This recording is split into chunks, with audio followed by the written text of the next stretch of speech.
Hello friends, नमस्कार, जय हिंद। सितारा exam study platform पर मैं शालिनी आप सभी का बहुत बहुत स्वागत करती हूँ। कैसे हो आप सब लोग? आई होप आप अच्छे होंगे, स्वस्थ होंगे, मस्त होंगे और सीटेट एग्जाम की तैयारी आपकी अच्छे से चल रही होगी। फ्रेंड्स, इस वीडियो के अंदर हम ईवीएस के क्वेश्चंस को देखेंगे। तो जो लोग चैनल पर पहली बार विजिट कर रहे हैं, चैनल को सब्सक्राइब कर बेल आइकन को प्रेस कर लीजिए ताकि जैसे ही हम वीडियो अपलोड करें उसका नोटिफिकेशन आपको जल्द से जल्द पहुँच सके। तो फ्रेंड्स, स्टार्ट करते हैं। पहला क्वेश्चन आपकी स्क्रीन पर है। एक शिक्षक हमेशा क्रियाकलापों को करने के बाद प्रश्नों और चर्चाओं का संचालन करता है। क्रियाकलापों, प्रश्नों और चर्चाओं के संचालन करने का उद्देश्य है: पहला, बच्चों की प्रक्रिया कौशल का आकलन। दूसरा, बच्चों को खोजने का अवसर देना। तीसरा, बच्चों को अपनी अभिव्यक्ति का अवसर देना। और चौथा है, बच्चों में उनके सीखने की गति के आधार पर विभेद करना। ऑप्शन है केवल 3, दूसरा है 2, 3 और 4, तीसरा है 1, 2 और 3 और चौथा है केवल 4। तो इस क्वेश्चन का राइट आंसर होगा आपका ऑप्शन तीसरा, 1, 2 और 3, यानी बच्चों की प्रक्रिया कौशलों का आकलन, बच्चों को खोजने का अवसर देना और बच्चों की अपनी अभिव्यक्ति का अवसर देने का उद्देश्य है। निम्नलिखित में क्या पर्यावरण अध्ययन में आकलन के लिए संकेतक नहीं होना चाहिए? सहभागिता का याद करना, प्रश्न पूछना या न्याय और समानता के प्रति सरोकार। तो इस क्वेश्चन का राइट आंसर होगा आपका ऑप्शन दूसरा, याद करना। पर्यावरण अध्ययन के आकलन के लिए याद करना संकेतक नहीं होना चाहिए। नेक्स्ट क्वेश्चन है, पर्यावरण अध्ययन में शिक्षक के द्वारा बच्चों को स्वयं अपने का आकलन करने के लिए अवसर देना चाहिए। स्व आकलन है: पहला, सीखने के लिए समान आकलन। दूसरा, सीखने का आकलन। तीसरा, सीखने के लिए आकलन या चौथा CCE।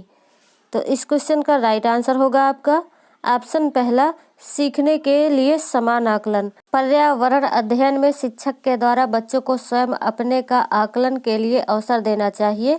स्व आकलन है सीखने के लिए समान आकलन। नेक्स्ट क्वेश्चन है, रेटिंग स्केल में कौन सी तकनीकी का उपयोग होता है? अवलोकन का, जांच सूची का, अधिविन्यास का या लिखित प्रश्न का? तो इस क्वेश्चन का राइट आंसर है अवलोकन का। रेटिंग स्केल में अवलोकन तकनीकी का उपयोग होता है। अगला क्वेश्चन है, एक कक्षा के अनुभाग आ को पेट्रोलियम और कोयले के भंडारों में रिक्तीकरण प्रकरण पढ़ाने के लिए मल्टीमीडिया कैप्सूल का प्रयोग किया गया, जबकि अनुभाग बा को ग्रीन बोर्ड पर आरेख बनाते हुए पढ़ाया गया। बाद में यह पाया गया कि अनुभाग आ विद्यार्थियों ने एक बेहतर सीमा तक प्रकरण को समझ लिया। ऐसा होने का कारण यह हो सकता है कि पहला कह रहा है बहुउपागम दैनिक जीवन स्थितियों के अधिक नज़दीक है। दूसरा कह रहा है मल्टीमीडिया सामग्रियों का प्रयोग अपेक्षाकृत अधिक मितव्ययी है। तीसरा कह रहा है दृश्य श्रव्य सामग्रियां बेहतर संधारण के लिए सभी इंद्रियों को शामिल करती है। और चौथा कह रहा है ग्रीन बोर्ड एक अच्छी दृश्य सामग्री नहीं है। तो इस क्वेश्चन का राइट आंसर है ऑप्शन तीसरा, दृश्य श्रव्य सामग्रियां बेहतर संधारण के लिए सभी इंद्रियों को शामिल करती हैं।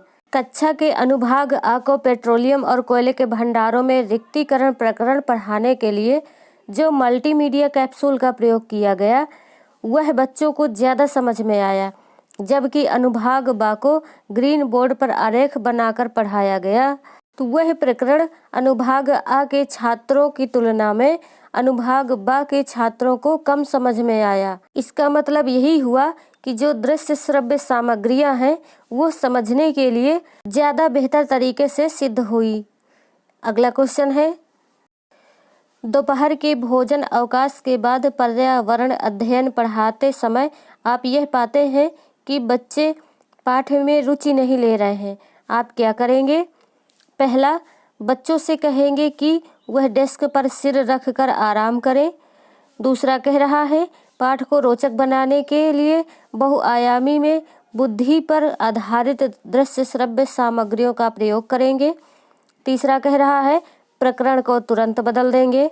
और चौथा कह रहा है बच्चों को बाहर मैदान में खेलने के लिए ले जाएंगे। तो क्या होगा इसका राइट आंसर? इस क्वेश्चन का राइट आंसर होगा आपका ऑप्शन दूसरा, पाठ को रोचक बनाने के लिए बहुआयामी बुद्धि पर आधारित दृश्य श्रव्य सामग्रियों का प्रयोग करेंगे। अगला क्वेश्चन है, पर्यावरण अध्ययन के शिक्षक के रूप में आप बच्चों को चिड़ियाघर ले जाने की योजना बनाते हैं। आप बच्चों को निम्नलिखित में से कौन सी गतिविधि करने की अनुमति नहीं देंगे? पहला, चिड़ियाघर के विभिन्न जानवर कौन सा भोजन खाते हैं यह पता लगाना। दूसरा, चिड़ियाघर में जिन जानवरों को वे देखेंगे उनकी फोटो एकत्रित करना। तीसरा, चिड़ियाघर में उन्होंने जो देखा उसका चित्र बनाने के लिए उनके ड्राइंग की कॉपी को साथ में ले जाना। और चौथा, चिड़ियाघर के जानवरों के लिए बहुत सारी खाने की सामग्री ले जाना।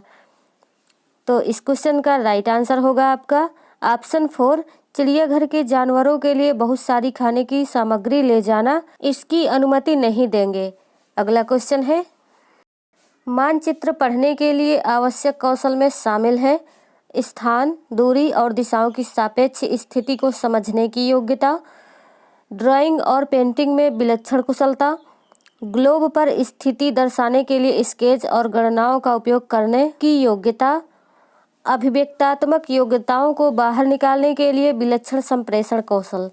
तो इसका राइट आंसर है आपका ऑप्शन पहला, स्थान, दूरी और दिशाओं की सापेक्ष स्थिति को समझने की योग्यता मानचित्र पढ़ने के लिए आवश्यक कौशल में शामिल है। नेक्स्ट क्वेश्चन है, ईवीएस में किसी अच्छे गृह कार्य को मुख्यतः किस पर केंद्रित होना चाहिए? पहला, पुनरावृत्ति और प्रबलीकरण। दूसरा, मास्टरी लर्निंग। तीसरा, विस्तारित अधिगम के लिए चुनौतियां और उत्तेजना। और चौथा है समय का सदुपयोग। तो इस क्वेश्चन का राइट आंसर है आपका ऑप्शन तीसरा, विस्तारित अधिगम के लिए चुनौतियां और उत्तेजना। ईवीएस में किसी अच्छे गृह कार्य को मुख्यतः विस्तारित अधिगम के लिए चुनौतियां और उत्तेजना पर केंद्रित होना चाहिए। अगला क्वेश्चन है, कक्षा 5 की शिक्षिका के रूप में आप ईंधन के संरक्षण प्रकरण को पढ़ाने के लिए निम्नलिखित में से किस संसाधन के उपयोग को सर्वश्रेष्ठ पाते हैं? संदर्भ पुस्तकें, पोस्टर, समाचार पत्र या पाठ्य पुस्तक। समाचार पत्र इसका राइट आंसर हो जाएगा। ईंधन संरक्षण प्रकरण को पढ़ाने के लिए समाचार पत्र सबसे उपयुक्त सामग्री होती है, क्योंकि समाचार पत्रों में तत्कालिक परिस्थितियों एवं उसके लिए किए गए कार्यों का विवरण दिया होता है, जिस कारण बच्चों में और अधिक वास्तविक ज्ञान की क्षमता का विकास होगा। अगला क्वेश्चन है, कक्षा 3 के शिक्षार्थियों को हमारे दोस्त पक्षी प्रकरण पढ़ाते समय सरिता नीचे दी गई पद्धति का प्रयोग करती है। पहला, पक्षियों का आधारित वृत्त चित्र दिखाना। दूसरा, विभिन्न पक्षियों की तस्वीरों वाले चार्ट का प्रयोग करना और संक्षेप में उनका वर्णन करना। तीसरा, शिक्षार्थियों को नज़दीक के पार्क में ले जाना और उनसे पक्षियों को ध्यान से देखने के लिए कहना। सरिता किस प्रयोजन के लिए सीखने के विभिन्न उपागमों का प्रयोग कर रही है? पहला ऑप्शन है बहुबुद्धि वाले शिक्षार्थियों को विभिन्न आवश्यकताओं को पूरा करना। दूसरा ऑप्शन है दूसरे शिक्षकों और अभिभावकों को प्रभावित करना। तीसरा, शिक्षार्थियों में तर्क शक्ति का विकास करना। और चौथा, अपनी पाठ योजना का पालन करना। क्या होगा इसका राइट आंसर? तो इस क्वेश्चन का राइट आंसर है आपका ऑप्शन पहला, बहुबुद्धि वाले शिक्षार्थियों को विभिन्न आवश्यकताओं को पूरा करना। कक्षा 3 के शिक्षार्थियों को हमारे दोस्त पक्षी प्रकरण पढ़ाते समय नलिनी को उन्हें हमारे और पक्षियों के बीच के संबंध को चार्ट बनाकर समझाना और पक्षियों पर आधारित जो वृत्त चित्र दिखाने का प्रयोग करती है वह उचित है, क्योंकि इससे शिक्षार्थियों को पूर्ण रूप से समझाया जा सकता है। अगला क्वेश्चन है, प्राथमिक स्तर पर मानचित्रांकन सिखाने से शिक्षार्थियों में निम्नलिखित में से किस कौशल को बढ़ावा मिलता है? पहला, साफ सुथरा रेखांकन। दूसरा, गणनाएं और अनुमान। तीसरा, मैप के अनुसार चित्रण करना। और चौथा, सापेक्ष स्थिति और दिशा बोध की जानकारी। तो इस क्वेश्चन का राइट आंसर है ऑप्शन 4 सापेक्ष स्थिति और दिशा बोध की जानकारी। प्राथमिक स्तर पर मानचित्रांकन सिखाने से शिक्षार्थियों में सापेक्ष स्थिति और दिशा बोध की जानकारी की जो कौशल है उसको बढ़ावा मिलता है। अगला क्वेश्चन है, प्राथमिक स्तर के शिक्षार्थियों में मानचित्र बनाने और समझने के लिए निम्नलिखित में से किन कौशल या कौशलों के विकास की आवश्यकता है? पहला, स्थानों की सापेक्ष स्थिति की समझ। दूसरा, स्थानों की सापेक्ष दूरी और दिशाओं की समझ। तीसरा, प्रतीकों और स्केल या पैमाने की समझ। या चौथा है स्केल या पैमाने के अनुसार स्पष्ट ड्राइंग बनाना। क्या होगा इसका राइट आंसर? तो इसका राइट आंसर है आपका ऑप्शन दूसरा 1, 2 और 3, यानी स्थानों की सापेक्ष स्थिति की समझ, स्थानों की सापेक्ष दूरी और दिशाओं की समझ और प्रतीकों और स्केल या पैमाने की समझ। नेक्स्ट क्वेश्चन है, एक संतुलित प्रश्न पत्र बनाने के लिए निम्नलिखित चरणों के क्रम में से कौन सा तरीका सही है? पहला, डिजाइन तैयार करना, प्रश्न लिखना, अंक योजना तैयार करना या ब्लूप्रिंट से मिलान करना। दूसरा है प्रश्न लिखना और इसका संपादन करना, डिजाइन से मिलान करना, ब्लूप्रिंट यानी रूपरेखा तैयार करना और इसके बाद अंक योजना लिखना। तीसरा कह रहा है प्रश्न लिखना, ब्लूप्रिंट तैयार करना, डिजाइन से मिलान करना, फिर इसके बाद अंक योजना लिखना। और चौथा, डिजाइन तैयार करना, ब्लूप्रिंट तैयार करना, प्रश्न लिखना और उनका संपादन करना, अंक योजना लिखना। तो इस क्वेश्चन का राइट आंसर है आपका ऑप्शन 4। सबसे पहले डिजाइन तैयार करना, फिर ब्लूप्रिंट तैयार करना, फिर प्रश्न लिखना, फिर उनका जो प्रश्न है उनका संपादन करना, फिर इसके बाद अंक योजना लिखना। एक संतुलित प्रश्न पत्र बनाने के लिए ये क्रम का सही तरीका है। नेक्स्ट क्वेश्चन है, पर्यावरण अध्ययन में बच्चों को विभिन्न प्रकार के ईंधनों से परिचित कराने के लिए शिक्षक को क्या करना चाहिए? एक लघु फिल्म दिखाने के साथ खाना पकाने के लिए इस्तेमाल होने वाले संभावित ईंधनों के प्रकारों पर बच्चों के साथ चर्चा कर सकता है। चार्ट पर ईंधनों के चित्र प्रदर्शित कर सकता है।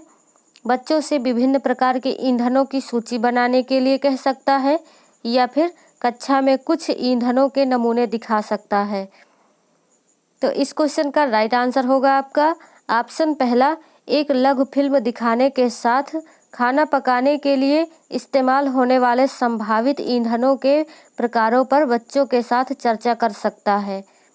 तो फ्रेंड्स, आज का सेशन आपको कैसा लगा कमेंट करके ज़रूर बताइए। वीडियो को लाइक कीजिए, शेयर कीजिए, चैनल को सब्सक्राइब कीजिए। नेक्स्ट वीडियो में फिर मिलेंगे, तब तक के लिए जय हिंद, वंदे मातरम।